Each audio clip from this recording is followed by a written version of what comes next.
Please give a warm welcome to Master Director Lav Diaz.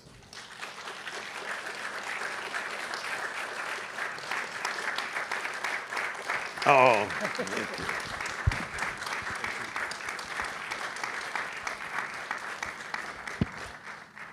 Thank you for being here, Lav. Ah, thank you. Yeah. Come on over and sit. I want to. We should be drinking, not staying here. They will right after. I want to ask you about some of the technical stuff in the film, like the importance of the aspect ratio. In my interpretation, that there is a pictorial sensibility to keeping it in that. Yeah. What's your? The 7 years that I was working on the material, doing fucking research, all those things. Yeah, it has to be that. It's a period film, and I want to go back to the very nature of cinema. We started that way, the open gate, the 4x3, so I want to go back to that. Yeah, there's no compromise with that. When I envisioned Magellan, it has to be 4x3.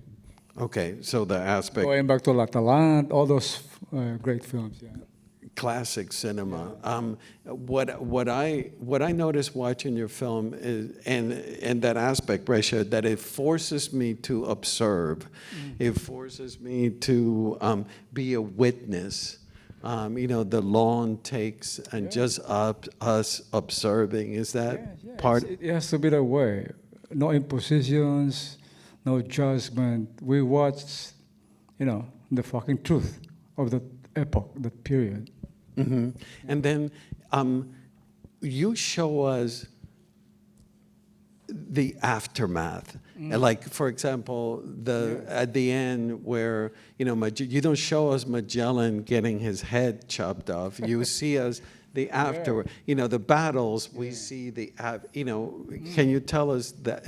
Yeah, it's I don't want to show spectacles. And at the same time, I was a bit reporter in my younger age, and when you go to a so-called crime scene, you don't see the act, you see the aftermath. When I go to the scene as a journalist, there's the dead body, and it's more powerful to show that. If you see the thing dying or the guy is dead there, it's a different perspective. Mm-hmm. Yeah. And then tell me about, I admire that there is no soundtrack, there's no music, it's just natural sounds. Love to hear your... It's been that in my films, diegetic sound. What we get in the shoot, that's the sound. We just enhance it a bit and work on the sound without soundtrack. Yeah.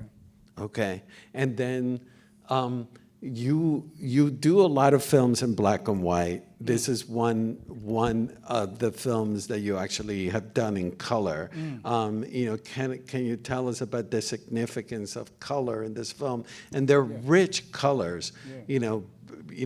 Kelly green and bright blues and reds. It's intended to be black and white. The last 7 years that I work on it, it's been in my the visual cortex of my mind, but at the same time, you have to be open as well. When we were watching the footages of the work after the shoot, some of the guys who work with me, they told me, "Oh, the colors are so great. Maybe you should go back to color." Yeah, it's always great to listen to people as well. So we decided to be in color because I heard it from my people. They said the colors are great. Don't erase them. Now, what I felt was that the subject matter is so harsh, and the color tends to not complement, but sort of soften the harshness. Definitely. Because when we were doing already the grading, it has to be that. We need to approximate what they're seeing then. Okay. We went back to the Renaissance, how they render colors there, the Renaissance, or even beyond the Renaissance, like how do we see color then? How do we see the world then? That was the perspective. Yeah. Well, I'm glad that you brought the Renaissance because the composition in your film is so stunning. It's like watching paintings. Yeah. Yeah. Definitely, it's all painting. You know, you these things, they come handy when you're editing or you're doing the grading, where you think of Bob Dylan, you think of, you know, Matisse, all those guys, they come handy. Maybe we can do Matisse in this thing. We can do Bob Dylan. We can do John Lennon. We can do motherfucking Picasso and some things. You know, it's just like that. You pull things from, you know, all those masters. So, like, fresh in my mind, I just saw the shot of Magellan walking through his dead, you know, colleagues. Yeah.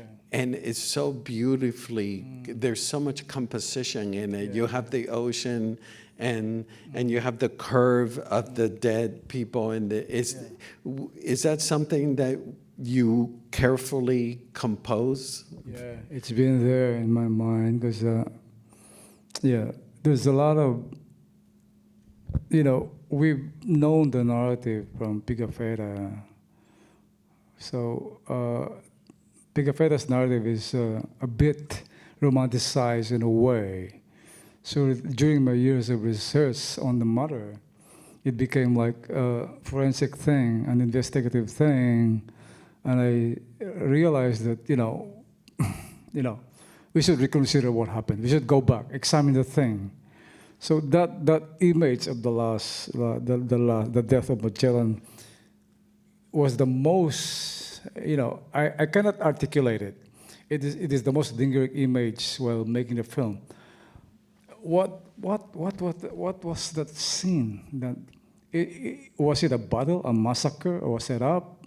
You know, you become this investigator, you become a poet, you become, you know, a painter, you become everything, a reporter. What's that image? So eventually I saw him walking amongst the dead alone, and he found his son dead. The guy that he pulled was his son, cervical. His son was there. You're known for only doing one take. Yeah.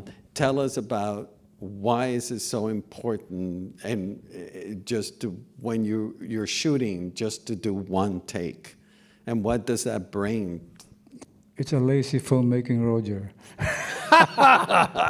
I don't think so. No, it's not lazy filmmaking. It's hard to do a one take, one frame thing.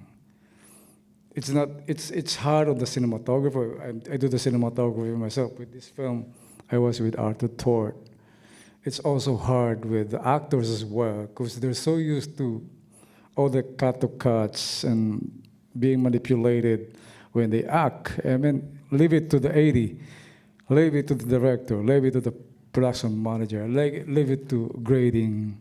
But with one frame, one take, it's like theater. You know, you have to maximize everything, because that's it. And I also go back to being, a reporter, a newspaperman. So what I see, that's it. I want to be that, just being the observer, just being detached to it, just seeing the truth, or just, approximating or having a semblance of the truth. Tell us the importance of seeing the Magellan story through the eyes of the Philippines, and you were a Filipino filmmaker. Yeah, a lot of works that's been done about colonization, motherfucking colonization. Anyway, it's always about the dominant eye of the West, the imposing eye of the West, the narrative of the West. So with my film, I want to balance it. There has got to be a perspective also of the indigenous, the colonized, or the ones that were visited and being plundered. the ones that were fractured by the trauma of colonization. We were talking before the Q&A that you've been accused of revisionist storytelling of Magellan, which is not the truth because you did 7 years of research and you're coming from the sense that you're actually getting closer to what really happened. But there is the tension with historians saying that you're revising history. Can you? There's a lot of that now in the Philippines, of course. People are afraid of the truth, always. The worst thing that can happen to people who cannot accept the truth is the truth. So when you work hard on trying to get near the truth, the more they're afraid to confront it. You know, it's the same with Magellan. When we presented it in the Philippines, there's a lot of people loved it, a lot of people reacted to it, but the academia, the intelligentsia, the so-called, fucking historians, most of them, they're reacting to it. They're fucking reactionaries. They don't want to see the truth. Tell me. I'm not claiming that I'm giving them the truth, but I can face them anytime. I can talk to them anytime. I can discourse on them. I can, I can challenge them anytime. I have my 7 years of research with me, man. Tell us about Beatrice, Magellan's wife, is a footnote in history. We're just told a little, barely. Tell us, in your story, she's essential, she's pivotal. There's a love story happening, and also she gives meaning to his need for travel and exploration. Tell us about including Beatrice into... It's been that way. The film Magellan started with Beatrice. I wanna write a story about Beatrice, because since time immemorial, the story, the narrative of the woman is always, the tough side is always on the marginalized side. So if you research on Beatrice, the wife of Magellan in the film, it's crazy. It's just, you see 3 lines. The wife of Magellan, the daughter of Diego Barbosa, one of the best friends of Magellan, the sister of Duarte Barbosa, one of the best friends of Magellan. That's it. They had 2 sons. The sons died in 1521, the year that Magellan died. Those are the only information. So, I took liberty on Beatrice, and I can see that she was a very important figure in his life as well, and then on the same fold, you bring Enrique, who is his slave, and you make him a central figure of the story, and he's a narrator. Tell us about... Well, if you read Pigafetta's narrative, the Daily Chronicles, is very much a part of the story of Magellan, but he was just there, just like a cook, just like a helper. But if you read the nuances, he's a major character in the travel. He took care of Magellan, everything, the clothes, the food. Yeah, he was a slave, yes, but he was an important figure on that navigation, on that, so-called, circling of the world. He was the very first man, actually, who really circumnavigated the world. Magellan bought him in 1509 in Malacca. He brought him to Lisbon, and they traveled the world. But he was the anchor of Magellan in every linguistic things. Every time Magellan talks to people, he knows how to speak Portuguese. He knows how to speak Indian, Hindu. He knows how to speak, all the Malayan languages. He knows how to speak, Chinese. So, man, a slave, which is a brilliant guy. If you take consideration of the language thing, he knows so many languages. Yeah. He's a brilliant guy. So, he has to be the last voice in the film. and you bring a Malacca. Malacca, you start your film in Malacca, and normally in history, it starts the arrival, the discovery of the Philippines is much later, but you plant the flag that no, Magellan was there much earlier in Malacca. Everything started in Malacca.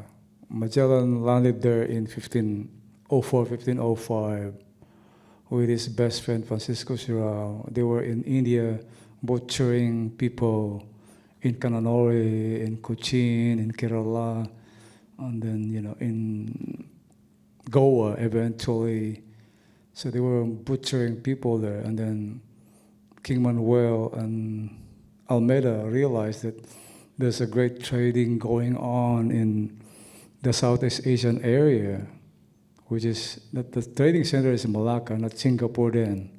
So he sent them there in 1504, 1506. And Magellan and Francisco Sirao, his best friend, they were young, cadres. So they realized that, wow, this is our place. We can build our place here and not go back to Europe, where we're not the kings and, and the powerful people there. So they planned it. You can read the letters in Seville. There were still surviving letters between Francisco Sirao and Fernando Magalhaes. They planned it. Fernando Sirao went to Ternate, one of the islands in the Spice Islands, and Magellan went back to Portugal to plan to go back to the islands of gold, which is the Philippines. They know it. The trading in Malacca said it all. They met Filipinos there. They were Malay Bisayans then, not Filipinos. Malay Tausugs. So you go back to history, you can realize that it wasn't just a navigation or to search for things. They knew where they were going. Magellan knew where he was going. I can tell you, Gomez, one of his astronomers, when they got to Guam, after the massacre of Guam and Saipan, when Gomez, the astronomer, said, "Sir, we're not going southeast. Yes, we're going northwest." He said, "Why?" "No, I'm going somewhere, the Islands of Gold." That's on record. He knows where he's going. He knows he's going to the Philippines. Yeah. They planned it. That's in Malacca. To me, I was blown away by the sequence with the Santo Niño, the introduction, the contact that happens between the Santo Niño and Child Jesus. Yeah, and we feel the reverberation of that contact today in the Philippines, where everywhere you go, people venerate the Santo Niño. Every Catholic house has the Santo Niño. And it started with Magellan. He brought the Santo Niño. It was a gift from his wife, from Beatriz. Beatriz bought it in a flea market. So he gave it to Magellan. He said, take this as like a talisman. He will protect you. So you see the scene where he was there. And then he brings it to when the son of when they Humabon. got to Cebu, young children were dying of a plague. They call it a mysterious plague. If you read Pigafetta, a mysterious plague is like hovering over the island, and young people were dying, so they didn't know. But it was just scurvy, a lack of vitamin C.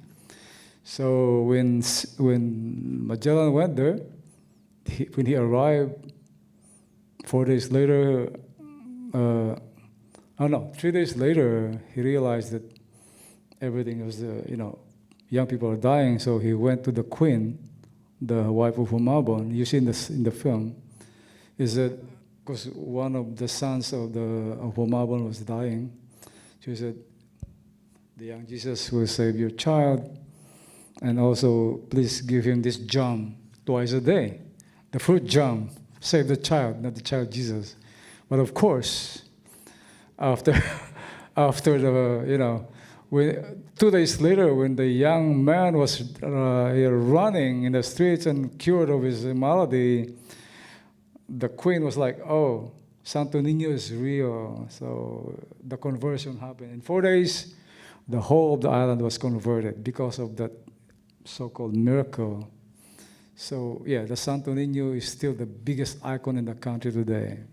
Tell us about shooting the conversion sequence. You have a lot of non-actors, Yeah. and some of them naked, and then you have, professional actors mixed. mix, yeah. And mixed.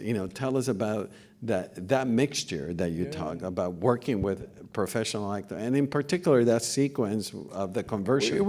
It's a lot of work because who's gonna go naked in a film? So yeah, it's 6 months of casting.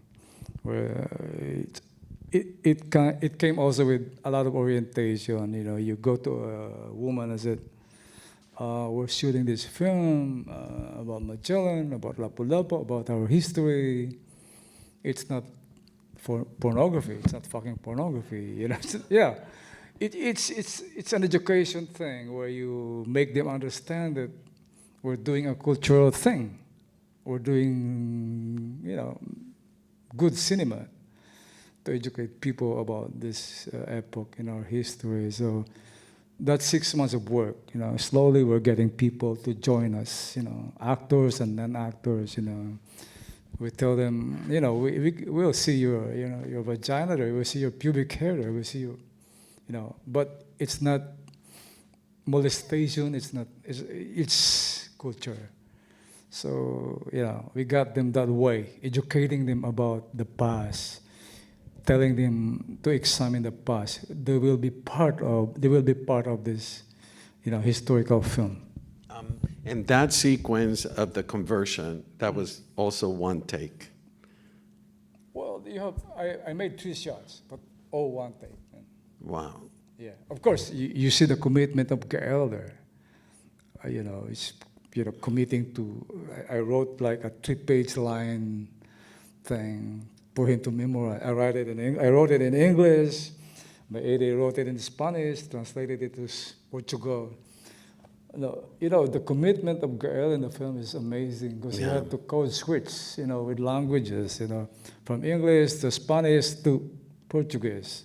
Because I wrote that thing in English, and then, so there's a lot of work as well, even with the people there. So, and he committed 7 years of his time. You can see in the film, man. He's a total wreck in the film. That showed, So it's Magellan. It's like memorizing all these lines, and we did not the modern Portuguese thing. Are there Portuguese here? We use the elegant Portuguese, which is still existing in Brazil. Ironically, it's not in Portugal, but it's in Brazil. So that thing, yeah. So he committed to so much, not in the language as well, in the soul and the spirit of the Portuguese. Yeah. Yeah. I mentioned to you. That was a commitment, man. It's an incredible performance, and I mentioned to you that towards the end of the movie, you feel his spirituality, the commitment to Magellan. It's stunning. He stopped drinking because of the film. He stopped drinking? Because of the film. But when we were doing the pre-production, we were drinking hard. We were crawling in Lisbon. Okay, maybe drinking like every night. When we got to the shooting, I said, "I don't want to drink anymore, Love." Until now, he didn't want to drink any alcohol now. It's like, well, maybe I should join your film crew next come, Roger, come. film, and I'll stop drinking martinis. Martinis is great, man. Don't stop. Yeah. Okay, then I won't help you in your film. Michael introduced me to martini, man. Lapu-Lapu, you brought up earlier. He's gotten a lot of flack because you've seen the film. In the film, he makes a point that the Lapu-Lapu is made up, by Humabon, and you've gotten a lot of heat from historians. Yes. Tell us your rationale for stating that the Lapu-Lapu is fictional. If you go to the Philippines now, you you travel in the Philippines, you know, most likely you will see a statue of Lapu-Lapu with this big sword fighting the Spanish. You know, he was that kind of, you know, hero. He was they call him the first Filipino national hero, the first great warrior of the Filipino. But if you research and go back to history, do your homework as an investigator and a historian, nobody saw Lapu-Lapu. Nobody fucking saw him. He was just mentioned by Humabon to Pigafetta and to Magellan, and they accepted it. It was a ruse. It was like, come on. Humabon was brilliant. He's the first Filipino hero. He was able to subdue these guys. He created Lapu-Lapu. I'm not claiming that it's the truth, but I think I'm near the truth, you know. I challenge any young Filipino historian to do his homework, and we talk. Even the old historians, I challenge them, we talk. Yeah. And I mean, we've already discussed what the historians in the Philippines feel about your film. What has been the reaction from the Philippine people in general about seeing your Generally, it's great. It ran in the Philippines for almost 7 weeks. That's great. Yeah, it's a miracle. You know, Magellan is a miracle. It ran 7 weeks almost, and most of my films, they don't last 3 days. Well, it's because there's 13 hours. Yeah, and, you know, Only the cinephiles, the students in the campuses, you know, hardcore professors who will impose on the students. You know, that's it. Why did you decide to make this film shorter than your other films? There's an 9-hour version of the film. That's another film, Roger. And how long is that? 9 hours? 10 hours? 9 hours? It's gonna come 3 Oh, years but from still, now. it's But it's shorter. another film. It's another film. But it's shorter in comparison to yeah, your this other is 2 film. hours 42 minutes. But yeah, it's for me. It's the exact length for this the version of the film. So yeah, my first cut for this version was 3 hours 15 minutes, and we started trimming it down, and then eventually it's this, version. Mm-hmm. And what is your biggest takeaway that you want the audience to feel when they watch your film, when they watch Magellan? Transcendence, faith, not faith in religion, but faith in humanity. It's all about resilience, ambition, vision, all these things. Mix it with plunder, greed. It's all about the human condition, man. Great cinema should be that way. It's always and should always be about the human condition. Mm-hmm. Yeah. When I introduced the film, I told them to be patient, to be open to the experience. And we're used to seeing films that are pre-digested to us, but your film demands us to see film in a different way, to experience films in a different way. Is that your intention? Do you want people to see the power of cinema in a different way that they're used to? Yes, of course, yeah. Cinema is still very young. It's just 100 years, so 100 years is still young, no? It's evolving. And it's, we have the AI now, and, cinema is going to a lot of threads, windows, and, doors. So embracing cinema the way we look at it now, or the way we look at it then, during the time of the silent film, when it was introduced, when it was first shown in Paris in 1906, December 30 of 1906, it was shown first in Paris. So now it's the 21st century. Cinema has become the most powerful medium. It's mixing, I don't know, it's a mix of the primal and the ancient and the modern and the future. That's why cinema is so powerful for me. It's like, it's a mystery. doing cinema. Until now, I don't even understand cinema. You know, I'm just a storyteller. Well, you're a masterful storyteller, and I've admired your films for so long, and it's quite an honor to have you here Thank tonight. you, man. To not only show your film, but to chat with you about it. So thank you for you, being Roger. here. Thank you. Yeah. Yes, yeah. Thank you, everybody. Thank you. Yeah. Yeah. Thank you, man.